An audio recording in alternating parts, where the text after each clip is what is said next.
नहमदुहु व नुसल्ली अला रसूलिहिल करीम अम्मा बाद फ़अऊज़ु बिल्लाहि मिनश शैतानिर रजीम बिस्मिल्लाहिर रहमानिर रहीम। ये एक मासूम लड़के ने अपने ईमान को बचाने के लिए और अल्लाह की वहदानियत को फैलाने के लिए अपने को मारने की तदबीर बादशाह को बता दी।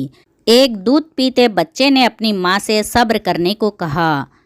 अस्हाबुल उखदूद की दिल दहलाने वाली दास्तान कुरान और हदीसों की रोशनी में। अल्लाह ताला अस्हाबुल उखदूद का तज़किरा कुरान मजीद में सूरतुल बुरूज में फ़रमाया है। हज़रत साहिब बिन रज़ियल्लाहु ताला अन्हु से रिवायत है कि पिछली उम्मतों में एक बादशाह था जो खुदाई का दावा करता था। उसके दरबार में एक जादूगर रहता था। जब वो जादूगर बूढ़ा हो गया तो उसने बादशाह से कहा कि मुझे एक ज़हीन होशियार लड़का दो ताकि मैं उसको अपना जादू का इल्म सिखा सकूं। बादशाह एक होशियार लड़के को ढूंढकर जादूगर के पास भेज दिया। लड़का रोज़ाना अपने घर से जादूगर के पास आता, इल्म सीखता और शाम को अपने घर वापस जाता। इसी तरह आने जाने लगा। उस रास्ते में एक वसीह जंगल था। उसमें एक ईमानदार अल्लाह को मानने वाला राहब रहता था। लड़के की मुलाकात उस राहब से हुई। राहब ने उस लड़के को कुछ बातें बताई। लड़का बहुत होशियार था ही उसको राहब की बातें सच्ची लगी, बहुत पसंद भी आ गई। इसलिए लड़का जादूगर के पास आते जाते वक्त राहब के पास बैठकर उसकी बातें सुनने लगा। एक दिन लड़का जादूगर के पास से अपने घर जा रहा था। रास्ते में एक बड़ा जानवर खड़ा लोगों का रास्ता रोका हुआ था। वो जानवर कई रिवायतों में शेर और कई रिवायतों में सांप लिखा हुआ है। लोग बहुत डरे हुए थे। लड़के ने सोचा कि आज मैं पता करता हूँ कि जादूगर सही है या राहब। उसने एक छोटा सा पत्थर पकड़ा और कहा, ऐ अल्लाह, अगर राहब का इल्म तेरे नज़दीक जादूगर के इल्म से बेहतर और पसंदीदा है तो इस जानवर को मार दे ताकि लोगों की मुसीबत टल जाए। ये कहकर जानवर को इस पत्थर से मारा तो इतना बड़ा जानवर एक छोटे से पत्थर से मर गया और लोगों का रास्ता खुल गया। लोग अपने अपने काम पर चले गए। लड़के ने राहब के पास जाकर ये पूरा वाक़या बयान किया तो राहब ने कहा कि ऐ बेटे, अब तुम फजलो कमाल को पहुंच गए हो। अल्लाह ताला के यहाँ तुम्हारा मर्तबा बुलंद हो गया है। अब तुम्हारी आजमाइश शुरू होने वाली है। तेरी आजमाइश के दौरान किसी को मेरा पता ना बताना और इम्तिहान के वक्त सब्र करना। इसके बाद ये लड़का इस कदर मशहूर हो गया कि उसकी दुआओं से पैदाइशी अंधे की बीनाई वापस आने लगी और कोड़ी की बीमारी से लोग शिफा पाने लगे। वो इस शर्त पर उनका इलाज करता था कि ईमान बिल्लाह, अल्लाह पे ईमान लाने के बाद उनके लिए दुआ करता था। अल्लाह ताला लड़के की दुआ से उन्हें शिफा फरमा देता था। ये अल्लाह की हिकमत है। अल्लाह जैसे फरिश्तों से काम लेता है उसी तरह इंसानों से भी लेता है, लेकिन सारे इख्तियारात अल्लाह ही के हाथ में होते हैं। धीरे धीरे लड़के की खबर बादशाह तक पहुंची तो वो बहुत परेशान हुआ। इस तरह सारे लोग ईमान वाले हो गए तो उसकी बादशाही तो चली जाएगी।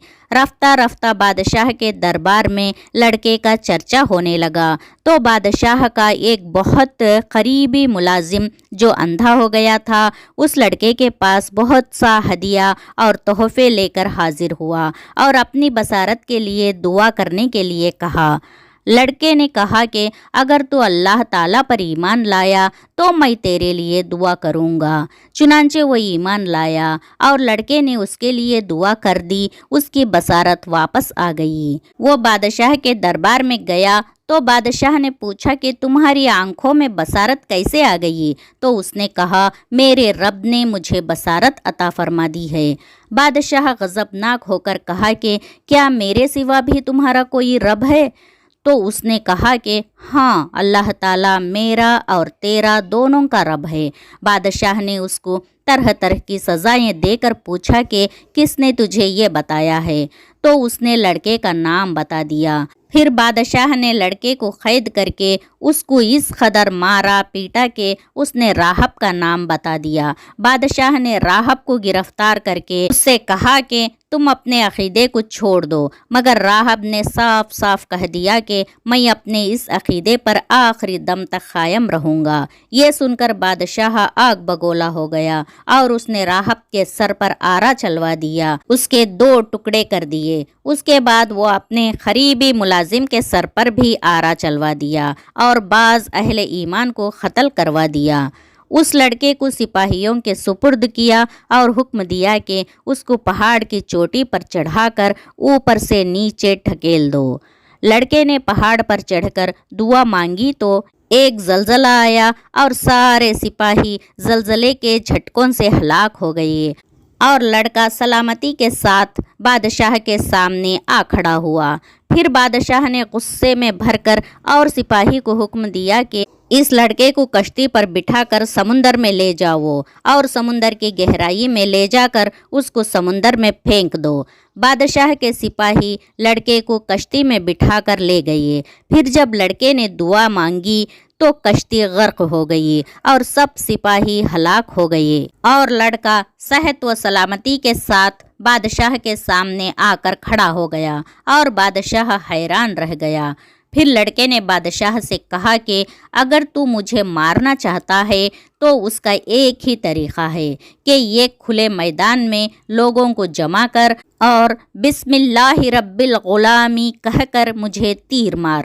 بادشاہ نے ایسا ہی کیا، جس سے لڑکا مر گیا۔ لیکن یہ منظر دیکھ کے ہزاروں لوگ پکار اٹھے کہ ہم اس لڑکے کے رب پر ایمان لائے۔ بادشاہ ایک ایمان والے کو مارنے میں کامیاب ہوا تو ہزاروں لاکھوں ایمان والے پیدا ہو گئے۔ بادشاہ اور زیادہ پریشان ہو گیا۔ اس نے خندقیں کھدوائے اور اس میں آگ جلوائی۔ جب آگ کے شعلے خوب بلند ہوئے تو حکم دیا کہ ایمان والوں کو پکڑ کر آگ میں پھینک دو، یہاں تک کہ 77 مومنین کو اس آگ میں جلا ڈالا۔ آخر میں ایک ایمان والی عورت اپنے بچے کو گود میں لیے ہوئے آئی، اور جب بادشاہ نے اس کو آگ میں ڈالنے کا ارادہ کیا تو وہ کچھ گھبرائی۔ وہ اس لیے نہیں کہ وہ آگ سے ڈر گئی، اس لیے کہ وہ اپنے بچے کو آگ میں گرتے نہیں دیکھ پائے گی۔ اس کے بچے نے کہا کہ اے میری ماں، گھبرا نہیں، صبر کر، تو حق پر ہے۔ بچے کی آواز سن کر اس کے ماں کا جذبہ ایمان اور بلند ہو گیا اور وہ مطمئن ہو گئی۔ پھر ظالم بادشاہ نے اس مومنہ کو اور اس کے بچے کے ساتھ آگ میں پھینک دیا۔ اللہ اکبر۔ بادشاہ اور اس کے ساتھی خندق کے کنارے بیٹھ کر مومنین کے آگ میں جلنے کا منظر دیکھ رہے تھے، اور وہ اپنی کامیابی پر خوشی منا رہے تھے کہ ایک دم قہر الہی نے ظالموں کو اپنی گرفت میں لے لیا۔ خندق کے آگ کے شعلے اس قدر بھڑک کر بلند ہوئے کہ بادشاہ اور اس کے ساتھیوں کو آگ نے اپنی لپیٹ میں لے لیا، اور سب کے سب جل کر راکھ کا ڈھیر ہو گئے، اور باقی تمام دوسرے مومنین کو اللہ تعالیٰ نے کافر اور ظالم کے شر سے بچا لیا۔ ہر وقت ہر دور میں مومنوں کا امتحان لیا گیا ہے۔ امتحان کے وقت صابر و شاکر رہنا ہی امتحان کی کامیابی ہے، خواہ مومن پھولوں کے ہار کے نیچے ہو یا تلوار کے دھار کے نیچے، پانی میں غرق کیا جائے یا آگ میں جلایا جائے، ہر حال میں وہ اپنے ایمان پر استقامت و استقلال کے ساتھ پہاڑ کی طرح قائم رہنا چاہیے۔ اے رحمان الرحیم، ہمارا خاتمہ بھرپور ایمان پر ہو، آمین یا رب العالمین۔ آپ کو یہ واقعہ پسند آیا تو اپنے دوستوں تک ضرور پہنچائیے، اور ایسے واقعات کے لیے اقرا من قلب چینل کو سبسکرائب کیجیے۔ السلام علیکم ورحمۃ اللہ وبرکاتہ۔ جزاکم اللہ خیرا کثیرا۔